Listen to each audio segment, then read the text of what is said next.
Is this Nautilus Xpload lat pulldown machine the greatest lat pulldown machine of all time? That'd be a pretty big call, and I certainly haven't tried every single lat pulldown on the market, but I have tried quite a few of them, and I can tell you this one certainly is up towards the top tier of plate-loaded lat pulldown machines. So let's take a look at some of the history behind this piece, how it works, and some of the features that make it a really nice lat pulldown machine.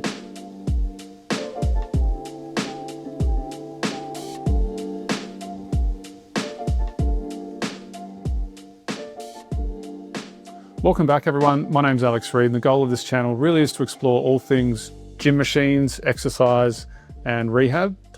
Now this Nautilus Xpload Pulldown, it's been getting a lot of attention from gym owners in recent years with demand going up considerably, and as a result, prices of Xpload Pulldowns going through the roof. And it's no surprise really, because the mechanical features this machine offers and the really nice drop off you get when you use this piece.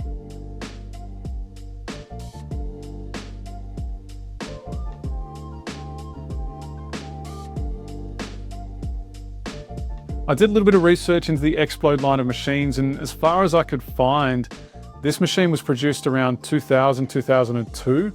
So quite a while ago. If you do know the exact date, let me know in the comments, because I'd just be curious to know that. But just think about that for a second. Year 2000, it's now 2025. We've only really had a few really nice lat pulldowns being built between that time period. And most of them were probably the last 5 to 10 years. So this pulldown really was ahead of its time in terms of the drop off that it offered in the resistance profile. Three main things I really like about this machine. Firstly is the handle width is excellent. You can fit anyone on there, from really wide bodybuilders to people with narrow shoulders. The swivel at the top makes that possible. And you may think this is something really simple and straightforward to have, good width handles, but a lot of times you find the handles end up being too narrow and your elbows end up flaring out, as opposed to kind of being able to drive your elbows in towards your side. So it is a really critical thing on a pull down that the handle width is appropriate. Secondly here, the path of motion lines up really nicely for challenging lats, and you're able to bring your elbows down almost on train tracks the whole way through without your elbows flaring out to the sides at all. Thirdly, this machine provides a really nice drop off from the top all the way down to the bottom of the range. And that's probably why people always mention how nice this machine feels when they use it. I measured it about a 50% drop off from top to bottom, which is fairly significant, and we're going to take a look at the machine now and see how it actually achieves this drop off in resistance. When I first took a look at this machine from side on, before I'd even used it, I looked at that weight plate moving straight up and down, not getting any closer or further from the axis, and I thought to myself, this can't be providing any drop off in resistance here. But actually it does, and the answer lies in some of the changes in force angles that are happening inside of the machine. Now we have this bar here that's trying to pull on this point where I've drawn this green dot. And you can see at the top of my range there, that angle is about 90 degrees that it's trying to pull on. And then if you go further up that bar, you can see there's also a 90-degree angle at the top. Then if you scroll up that bar even further, you can see at the handles where I am, that angle is not 90 degrees. Now, as we go through this range, that machine's mechanical advantage is actually going to decrease. And you can see now at the bottom of the range, those angles have moved a fair way away from 90 degrees inside the machine, but the angle at the handle where I'm pulling from has moved to 90 degrees. So my mechanical advantage has increased, whereas the mechanical advantage of the machine has decreased. And that's probably one of the main influences that creates this drop-off that you experience when you use this lat pull-down machine. Another way you can look at this machine is to break it down into parts. I drew a seesaw type scenario for the top part of the Xpload pulldown to help understand the changes happening here. In this first picture here, you can see that right side of the seesaw, and it's pulling at a 90-degree angle, and that's where it's going to have its best ability to rotate the other side of the seesaw around that axis. Now in this second picture here, you can see it's no longer pulling at a 90-degree angle. Its ability to rotate that other side of the axis has actually reduced here.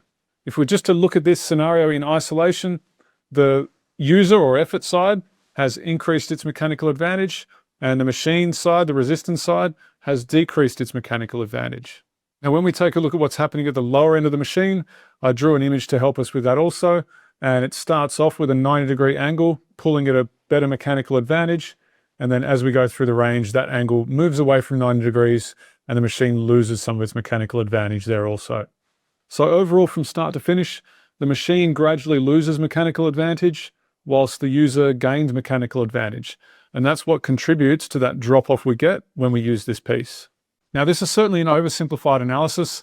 That's what I believe to be the main factors creating that drop-off, or there is more going on inside the machine. So if you're curious about that, feel free to book in a call and I can take you through that in more depth. One final factor to consider here is what position do you lean on the seat when you do the exercise? If you lean a long way back, what can end up happening is you end up pulling both down and backwards at the same time, and that actually increases the resistance.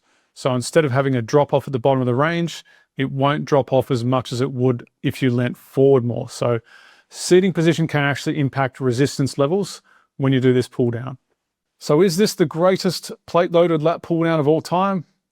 I can't really answer that question because I haven't tried every single lat pull down that's been produced. But what I can tell you from the ones that I've tried, it certainly is up towards the top tier. It's just an awesome machine. There's not a whole lot of downsides to it. It fits a wide variety of people as well. If there's any downsides you've experienced or any issues you have with them, let me know in the comments. I'd be curious to know. And if you'd like to compare this with the Prime plate-loaded pull-down, there's a video on that which you can also check out here. And if you have any questions, let me know and I'll get back to you really soon on those.